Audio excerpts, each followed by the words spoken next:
Assalamualaikum warahmatullahi wabarakatuh. Perkenalkan, saya Hepriza Juwita, calon guru penggerak Angkatan 6 Kabupaten Kampar.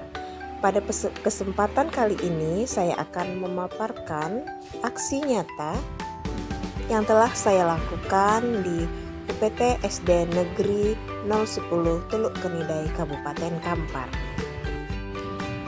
SDN 010 Teluk Kenidai terletak di Desa Teluk Kenidai, Kabupaten Kampar, Provinsi Riau. Adapun budaya positif yang sudah diterapkan adalah membuat kesepakatan dan keyakinan kelas, bersalaman dengan guru di pagi hari, dan praktik segitiga restitusi. Adapun tujuan untuk menerapkan budaya positif ini adalah yang pertama, mewujudkan suasana kelas yang nyaman dan menyenangkan. Yang kedua, membiasakan murid melakukan pembiasaan positif. Dan yang ketiga, menumbuhkan sikap tanggung jawab dan percaya diri pada murid. Adapun tindakan yang saya lakukan dalam menerapkan budaya positif adalah yang pertama, meminta izin dan dukungan kepala sekolah, kemudian mensosialisasikan kepada rekan sejawat dan mengenalkan budaya positif dan membuat kesepakatan kelas, membuat refleksi, membuat laporan aksi nyata, dan penimbasan pada rekan sejawat. Yang menjadi tolak ukur terhadap keberhasilan penerapan budaya positif ini adalah terdapat poster keyakinan atau kesepakatan kelas yang dipajang di depan kelas. Murid mematuhi tata tertib di sekolah, salah satunya mengikuti sholat zuhur berjamaah. Murid mulai aktif dalam setiap pembelajaran, mau mengangkat tangan, maju ke depan, dan mengemukakan pendapat. Dan yang tak kalah penting adalah murid memiliki karakter beriman, bertakwa kepada Tuhan Yang Maha Esa, dan berakhlak mulia. Setelah melakukan praktik budaya positif, saya melakukan refleksi. Namun terdapat beberapa hal. Yang pertama, kesepakatan kelas yang sudah dibuat bersama masih sering dilupakan untuk dijalankan. Bersalaman dengan guru belum bisa dilaksanakan setiap hari, melainkan hanya pada hari-hari tertentu saja, misalnya pada hari Senin dan Jumat. Kemudian yang ketiga, pada praktik segitiga restitusi, saya harus lebih bisa mengontrol emosi agar tidak menghukum dan membuat rasa bersalah. Berikut adalah rekaman pengimbasan aksi nyata yang sudah saya lakukan. Selamat menyaksikan. Bapak-bapak, ibu-ibu, majelis guru SDN 010 Teluk Kenidai yang telah menghadiri sosialisasi dalam rangka pelaksanaan tugas guru penggerak Angkatan 6 Provinsi Riau tahun 2022. Salam dan salam buat Nabi Muhammad SAW. Allahumma sholli ala Muhammad wa ala ali Muhammad. Bapak-bapak, ibu-ibu, majelis guru yang saya hormati, bagaimana yang saya sampaikan tadi bahwa sekolah kita termasuk salah satu sekolah yang gurunya ikut sebagai guru penggerak Angkatan 6 Indonesia dari Provinsi Riau, yaitu Ibu Hepriza Juwita SPDMTG. Oleh karena itu, pada hari ini kita akan mendengarkan penjelasan aksi nyatanya dalam rangka melaksanakan tugas dengan judul pengimbasan budaya positif. Budaya positif adalah kata yang mendidik para siswa kita untuk berakhlak mulia. Seperti contohnya, setiap pagi kita bariskan anak-anak datang kelas, antrian masuk ke dalam kelas sambil menyalami guru dan sambil melangsungkan sholawat. Dengan membaca sholawat, Mudah-mudahan kita mendapat sepakat dan proses belajar kita diberkahi Allah Subhanahu wa Ta'ala. Jadi ada beberapa dimensi, antara lain sholawat, yang kedua budaya antri masuk kelas menyalami guru.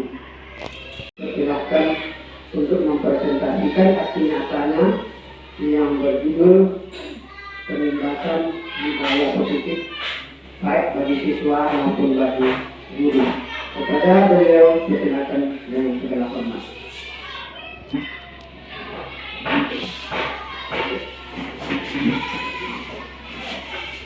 Bismillahirrahmanirrahim. Assalamualaikum warahmatullahi wabarakatuh.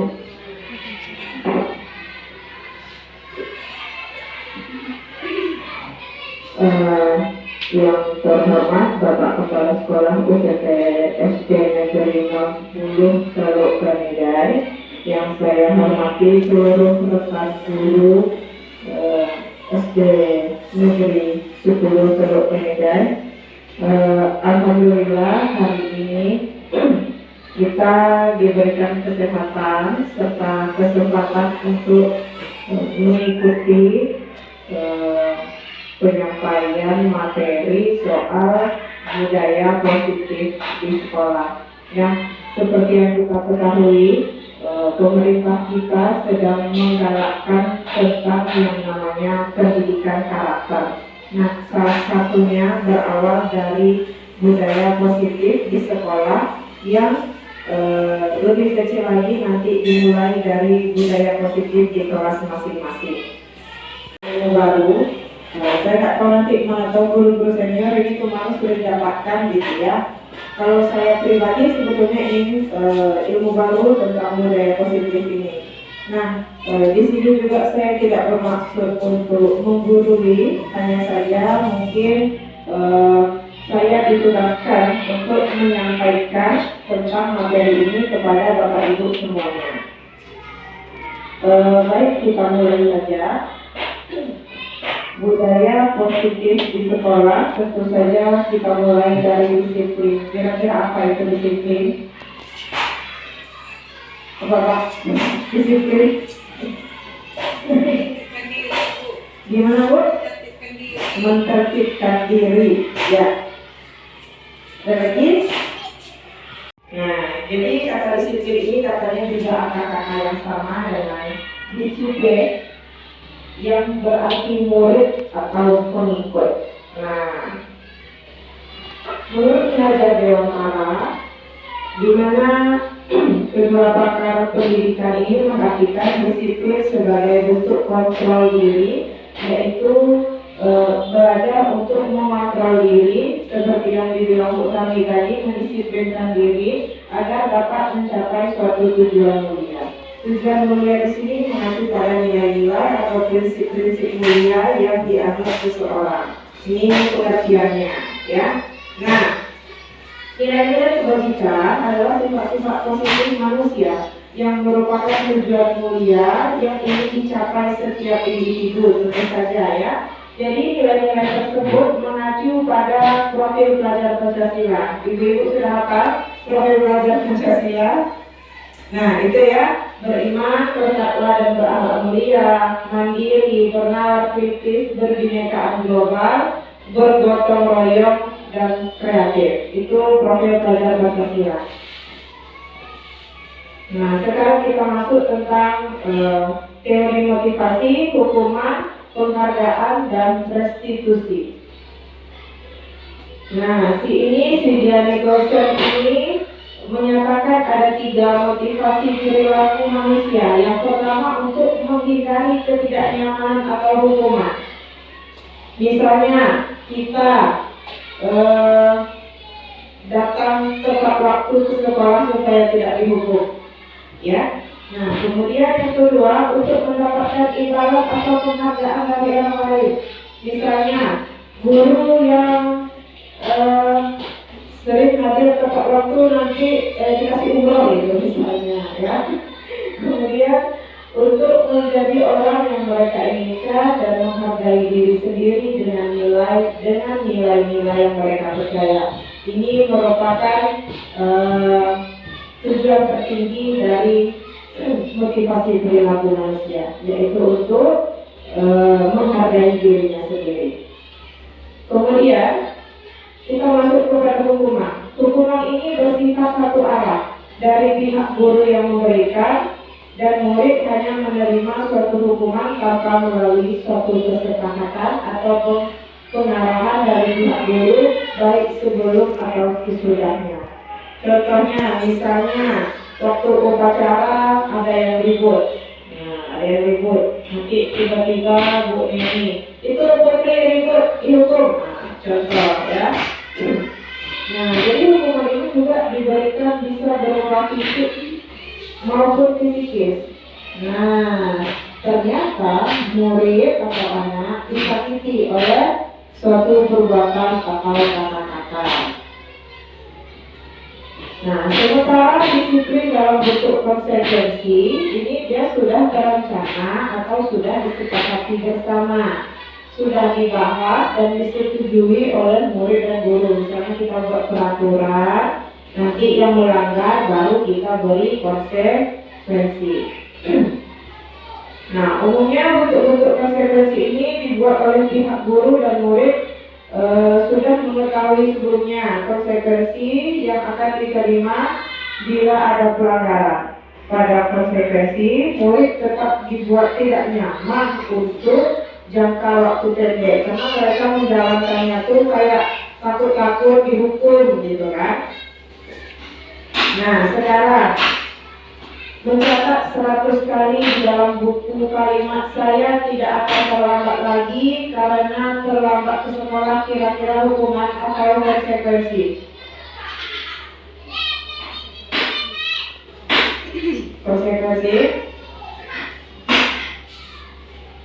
Konsekuensi ya. Kemudian lari mengelilingi lapangan basket 2 kali karena terlambat hadir di sekolah. Apakah hukuman atau konsekuensi? Hukuman. Ya. Kemudian membersihkan coretan yang dibuatnya di meja tulis. Kira-kira hukuman atau konsekuensi? Konsekuensi. Murid diminta untuk push up 15 kali karena tidak menggunakan masker ke sekolah. Hukuman. Menggantikan kertas tugas teman yang telah dicoret-coret. Kira-kira konsekuensi. Berjemur di lapangan basket pukul 12 siang karena mau ngobrol dengan teman. Hukuman. Murid diminta bertelanjang kaki sepanjang hari karena tidak menggunakan sepatu warna hitam sesuai peraturan sekolah. Hukuman. Bertelanjang kaki. Berdiri di depan kelas sambil mengangkat kaki satu karena tidak bisa menjawab pertanyaan. Hukuman atau konsekuensi? Hukuman kan apaan? Ini cuma konsekuensi. Hukuman ya. Membersihkan tumpahan air di meja tulis karena tersenggol pada saat belajar. Konsekuensi. Kehilangan 10 menit jam istirahat untuk mengerjakan tugas karena terlambat datang dan tertinggal belajar selama 10 menit. Ya. Konsekuensi ya. Duduk di bangku di pinggir lapangan pada jam istirahat, tidak diizinkan bermain oleh guru piket karena mencederai teman saat bermain di lapangan. Konsekuensi ternyata. Terlambat hadir di pembelajaran daring 15 menit dan diminta untuk tinggal 15 menit sesudah kelas usai untuk membahas ketertinggalan pelajaran. Konsekuensi ya. Lari mengelilingi lapangan basket 2 kali karena terlambat 10 menit untuk pelajaran olahraga. Konsekuensi. Nah, membersihkan WC sekolah karena mematahkan pensil kawannya. Hukuman ya. Nah, itu tadi perbedaan konsekuensi hukuman. Sekarang kita masuk kepada materi dihukum oleh penghargaan. Ya, seperti yang saya contohkan di awal, misalnya kita itu ingin dapat hadiah umroh, jadi suka-suka datang ke sekolah gitu ya. Nah, jadi menurut Al-Fiqh, saat kita berulang kali menjanjikan hadiah kepada anak-anak agar berperilaku bertanggung jawab, atau kepada seorang murid agar mempelajari sesuatu yang baru, atau kepada seorang karyawan agar melakukan pekerjaan yang berkualitas, kita sedang berasumsi mereka tidak dapat melakukannya, atau mereka tidak akan memilih untuk melakukannya. Contoh, misalnya nih, saya ngajar matematika, anak-anak suka lambat ya Bu, jadi saya kasih hadiah, yang selesai duluan boleh pulang duluan. Berarti saya beranggapan mereka ini nggak pernah cepat selesainya, jadi harus dikasih hadiah, ini hadiah dulu gitu. Nah, begitu juga misalnya penghargaan untuk guru yang datang cepat tadi. Guru yang datang cepat, berarti pimpinan atau kita sendiri beranggapan bahwa tidak akan ada guru yang mau datang cepat kalau tidak diberikan hadiah tadi. Itulah yang namanya dihukum oleh penghargaan. Nah, jadi Al-Fiqh ini mengemukakan baik penghargaan maupun hukuman adalah cara-cara mengontrol perilaku seseorang yang menghancurkan potensi untuk pembelajaran yang sesungguhnya. Karena tadi syarat disiplin tujuan hidup manusia yang tertinggi itu adalah menghargai dirinya sendiri. Kalau kita menghukum seseorang dengan penghargaan, maka kita sudah menghancurkan potensi untuk pembelajaran yang sesungguhnya. Kemudian menurut juga secara ideal tindakan belajar itu sendiri adalah penghargaan sesungguhnya. Nah, ini pengaruh jangka pendek dan jangka panjang sebuah penghargaan. Penghargaan ini efektif jika menginginkan seseorang melakukan sesuatu yang kita inginkan dalam jangka waktu pendek, gitu ya. Nah, kemudian jika kita menggunakan penghargaan lagi dan lagi, maka orang tersebut akan bergantung pada penghargaan yang diberikan, serta kehilangan motivasi dari dalam diri. Jadi, dia tuh hanya ingin mendapatkan penghargaan itu saja. Nah, kemudian jika kita mendapatkan penghargaan untuk melakukan sesuatu yang baik, maka selain kita senantiasa berharap mendapatkan penghargaan tersebut lagi, kita pun menjadi tidak menyadari tindakan baik yang kita berbuat ya. Nah, kemudian restitusi sebuah pendekatan untuk menciptakan disiplin positif pada murid. Kemarin praktek restitusi ini sudah saya cobakan, mungkin nanti link YouTube-nya akan saya share juga. Kalau sekarang ini tidak cukup waktunya, ke anak kelas 4 dan anak kelas 6 ya. Nah, jadi restitusi sendiri adalah proses menciptakan kondisi bagi murid untuk memperbaiki kesalahan mereka, sehingga mereka bisa kembali pada kelompok mereka dengan karakter yang lebih kuat. Jadi mereka itu menyadari mereka itu salah, kemudian mereka mencari solusinya sendiri untuk kesalahan mereka. Tidak kita arahkan, tidak kita yang bilang kamu salah, kamu harus begini.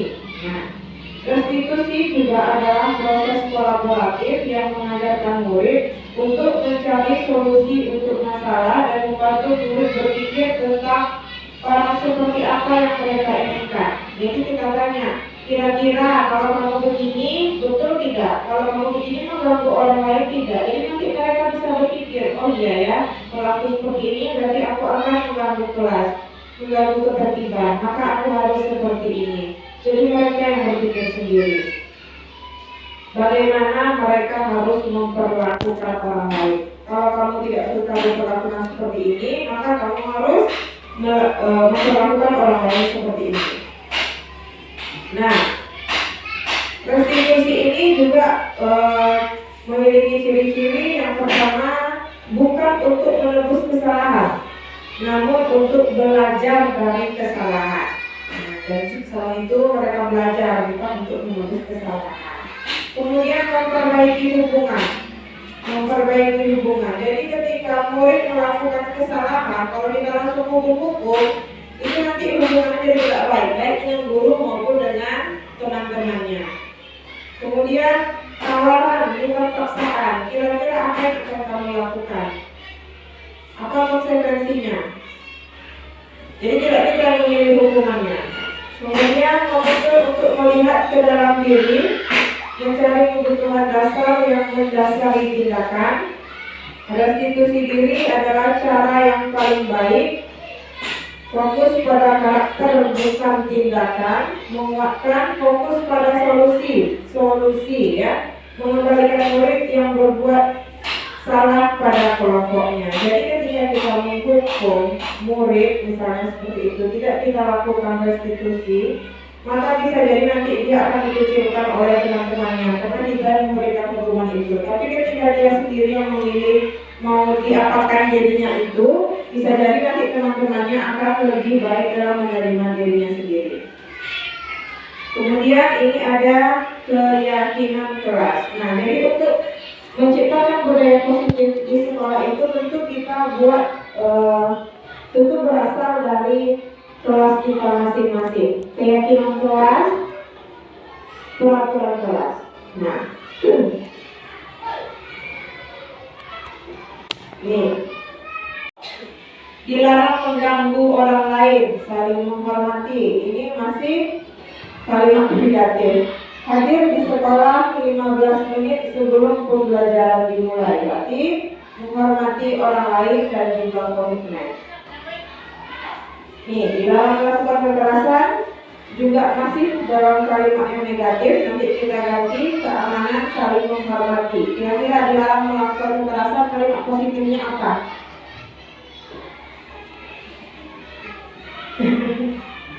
Kalimat positif kan tadi nggak boleh dilarang kan kalimat negatif ya. Apa?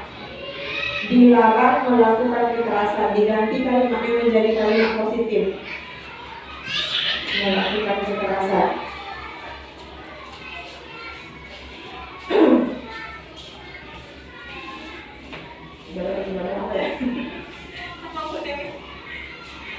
Dipositifkan di kalimatnya. Ini kan kalimat negatif, jadi dipositifkan kalimatnya.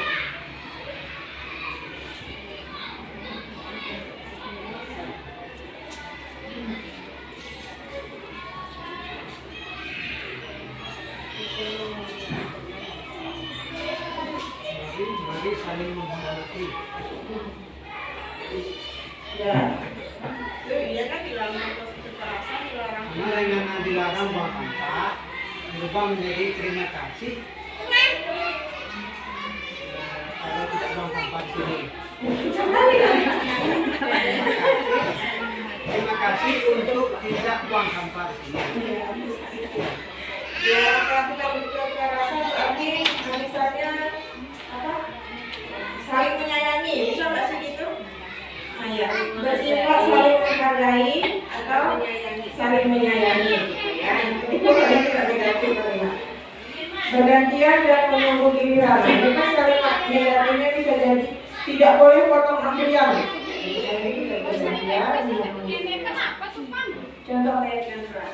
Untuk kelas 1, nah, nih bisa kita buat keyakinan kelas seperti ini. Setiap anggota kelas perlu belajar, setiap anggota kelas perlu senang. Kelas 5 juga selalu bersikap positif, senantiasa membantu, berkomitmen terhadap setiap tugas.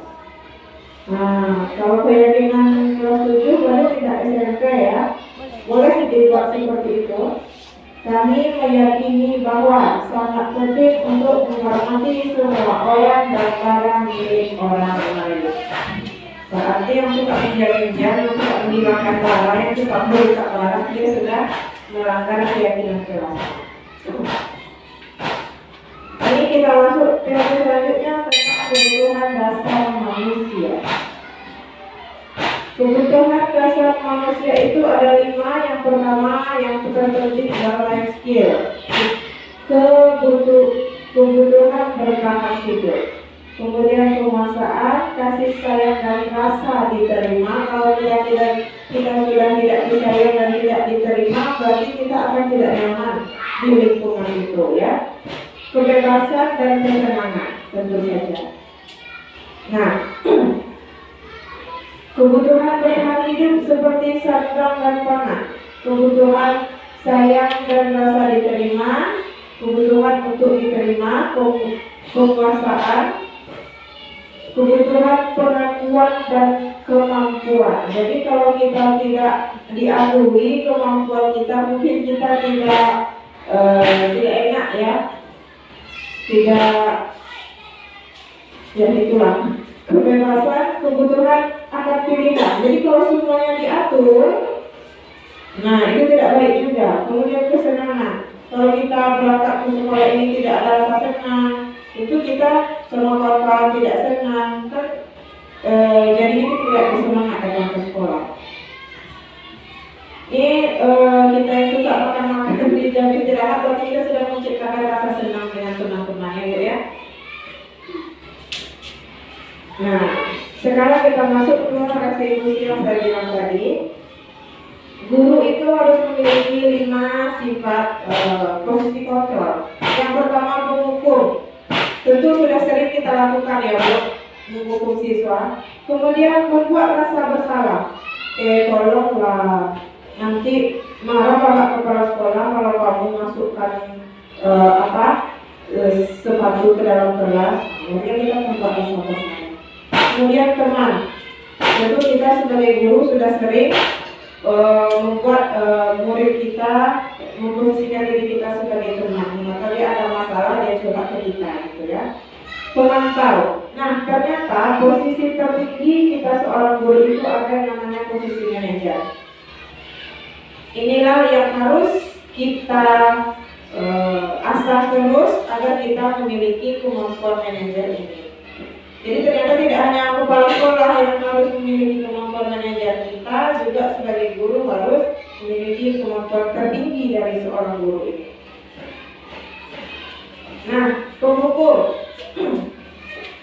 Kita kalau menghukum itu, ya termasuk dasar itu mungkin karena basicnya matematika suka marah-marah, ya, Bu. Jadi nada suara tinggi, terus suara tinggi juga, kan? Nah, kemudian bahasa tubuh mulator, oi, gitu, kan? Nah, jari nunjuk-nunjuk. Jadi ternyata hasilnya kemungkinan murid marah, mendendam atau jadi bersifat agresif. Ya betul lah, ya, kita kan merasakan juga dia marah balik, ya, Bu. Nah, kemudian membuat rasa bersalah. Nada suara mengeras, kayak tadi itu. Musuh, ayolah, tolonglah Ibu. Jadi ternyata murid akan merasa bersalah kalau kita seperti itu. Nah, tapi murid akan merasa menjadi orang yang gagah karena dia sudah merasa bersalah tadi dan tidak sanggup membahagiakan orang lain. Jadi murid akan rendah diri kalau sering kita pakai posisi kontrol merasa bersalah ini. Teman. Nah, teman ini yang sering kita lakukan juga sebetulnya. Tapi hasilnya murid akan merasa senang dan akrab dengan guru, tentu saja. Ini termasuk dampak yang positifnya, ya. Jadi kalau dia ada masalah, dia akan cerita kepada kita. Tapi bila ada masalah, dia merasa bisa mengandalkan guru tersebut untuk membantunya. Dia jadi ketergantungan sama kita. Nah, ini akan membuat murid kita bersifat lemah dan tidak mandiri kalau selalu mengandalkan orang lain. Pemantau. Nah, hasilnya murid memahami konsekuensi yang harus dijalankan karena telah melanggar salah satu peraturan sekolah. Guru tidak menunjukkan suatu emosi yang berlebihan, menjadi marah atau membuat merasa bersalah. Murid tetap dibuat tidak nyaman, seperti murid harus tinggal kelas pada waktu jam istirahat dan mengerjakan tugas. Jadi dia ini hanya memantau saja. Jadi pemantau berarti misalnya peraturannya udah ada, dia hanya memantau berlangsungnya peraturan itu. Tapi murid tadi juga tidak nyaman karena mukanya datang kali gitu kan. Nah, ini manajer ya. Posisi di mana guru berbuat sesuatu bersama dengan murid, mempersilahkan murid mempertanggungjawabkan perilakunya, mendukung murid agar dapat menemukan solusi atas permasalahannya sendiri. Nah, jadi guru-guru yang sudah mencapai posisi manajer ini biasanya dia sudah bisa membuat nada suara yang tulus, bahasa tubuh yang tidak kaku, dan tentu saja mendekat ke murid. Jadi tulus gitu ya. Hasilnya, murid dapat menjadi pribadi yang lebih mandiri, merdeka, dan bertanggung jawab atas segala perilaku dan sikapnya, yang pada akhirnya dapat menciptakan lingkungan yang positif. Nah, ini segitiga restitusi. Ada 3 langkah untuk melakukan segitiga restitusi. Menstabilkan identitas. Ya. Kita bisa mengatakan berbuat salah itu tidak apa-apa, tidak ada manusia yang sempurna, kita stabilkan dulu, jangan langsung marah-marah gitu ya. Nah, saya juga pernah melakukan kesalahan seperti itu, misalnya ada siswa yang main kartu di kelas, kita tanya, ya ibu dulu juga suka main kartu seusia kamu gitu kan. Nah, oke, kita bisa menyelesaikan ini. Nah, Bapak Ibu tidak tertarik mencari siapa yang salah, Bapak Ibu ingin mencari solusi dari permasalahan ini. Nah, jadi oke, kamu berhak menyenangi main kartu itu. Kemudian variasi tindakan yang salah. Kenapa kamu misalnya dia main kartu di jam pelajaran? Mengapa kamu melakukan itu? Kenapa di jam pelajaran? Nanti dia akan jawab sendiri. Memvariasi tindakan yang salah gitu ya. Jadi nanti si murid ini sendiri yang akan menjawab sendiri kesalahan dia itu apa. Kenapa dia melakukan itu? Berarti dia sudah mengganggu orang lain segala macam, tidak menghormati gurunya. Kemudian menanyakan keyakinan. Nah, jadi seharusnya apa yang kamu lakukan? Saya seharusnya tidak mau main kartu ketika jam pelajaran, Bu. Dia kan akan menjawab sendiri seperti itu kan? Nah, kemudian kamu mau jadi orang seperti apa? Orang yang sukses dalam belajar, Bu. Orang yang fokus dalam belajar, Bu. Nah, mereka ini nanti akan menjawab sendiri, tapi kita bimbing, kita arahkan mereka kepada hal-hal yang positif.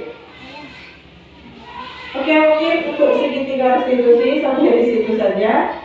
Nanti video lanjutannya akan saya share di grup. Terima kasih atas waktu yang diberikan. Assalamualaikum warahmatullahi wabarakatuh.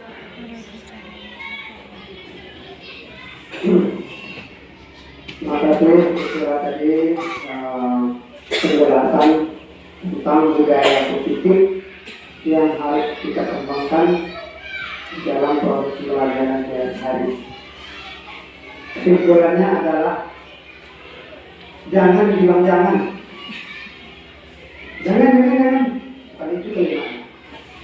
Bukan itu pilihan kalimatnya. Dilarang, bukan itu pilihan. Kita rubah kalimatnya menjadi kalimat positif. Jadi apa yang keluar dari guru, apa yang keluar dari siswa mengarah ke arah positif saja. Itu sesuai dengan ajaran Islam. Husnuzon, ya, husnuzon. Jangan suudzon. Husnuzon itu berbaik sangka. Berbaik sangkalah kepada Allah dan ciptaannya. Itulah intinya daripada budaya positif. Jadi mari sama-sama kita kurangi kalimat-kalimat negatif. Misalnya, mana mata kamu ini? Negatif. Tadi coba. Jangan nggak punya mata kamu, jangan itu. Kalau lu nggak bawa, jelek bayar. Ya, itu tantangan. Ya. Tantangan kita untuk bertahan dari komplain daripada siswa kita. Kita harus tangguh, kita harus banting. Itu dia guru profesional. Ya. Biasanya misalnya, pokoknya hindarilah kata-kata yang negatif atau pikiran-pikiran negatif gitu. Ya, yang negatif itu ada dalam bentuk tindakan, dalam bentuk ucapan, dalam bentuk pikiran. Kalau pikiran namanya negatif thinking, berpikiran negatif itu adalah merugikan diri sendiri. Berpikiran negatif itu merugikan diri sendiri. Jadi mari kita memperbanyak positive thinking atau husnuzon. Demikian kira-kira pertemuan kita pada sosialisasi budaya positif atau positive thinking. Mudah-mudahan kita diberi kekuatan untuk menjalankannya. Amin, amin ya rabbal alamin. Saya tutup. Assalamualaikum warahmatullahi wabarakatuh. Kita tidak diakui kemampuan kita, mungkin kita tidak enak ya, tidak jadi kurang kebebasan kebutuhan aktivitas. Jadi kalau semuanya diatur, nah ini tidak baik juga. Kemudian kesenangan, kalau kita berangkat ke sekolah ini tidak ada rasa senang, itu kita sama kawan-kawan tidak senang kan, jadi tidak bersemangat dalam sekolah. Ini kita yang suka makan di jalan istirahat, kalau kita sedang menciptakan rasa senang yang senang-senang ini ya. Nah, sekarang kita masuk ke bahasa Indonesia yang saya bilang tadi. Guru itu harus memiliki 5 sifat positif program. Yang pertama menghukum, tentu sudah sering kita lakukan ya, menghukum siswa. Kemudian membuat rasa bersalah. Tolonglah nanti marah Pak Kepala Sekolah kalau kamu masukkan sepatu ke dalam kelas. Kemudian kita membuat rasa bersalah. Kemudian teman, tentu kita sebagai guru sudah sering membuat murid kita memposisikan diri kita sebagai teman. Kalau dia ada masalah dia curhat ke kita, gitu ya. Pemantau. Nah ternyata posisi tertinggi kita seorang guru itu ada yang namanya posisi manajer. Inilah yang harus kita asah terus agar kita memiliki kemampuan manajer ini. Jadi ternyata tidak hanya kepala sekolah yang harus memiliki kemampuan manajer, kita juga sebagai guru harus memiliki kemampuan tertinggi dari seorang murid.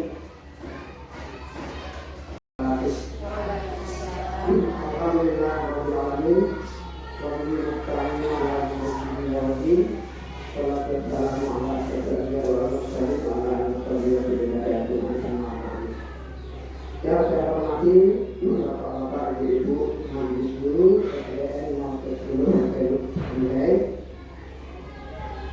yang telah menghadiri sosialisasi dalam rangka pelaksanaan tugas guru tingkat angkatan 6 Provinsi Riau tahun 2022. Wassalamualaikum warahmatullahi wabarakatuh. Allahumma sholli ala Muhammad wa ala ali Muhammad. Bapak-bapak, ibu-ibu, majelis guru yang saya hormati, bagaimana yang saya sampaikan tadi bahwa sekolah kita termasuk salah satu sekolah yang gurunya ikut sebagai guru bergerak angkatan 6 Indonesia dari Provinsi Riau, yaitu untuk Eka SPDMPD, yaitu guru kelas 4. Oleh karena itu pada hari ini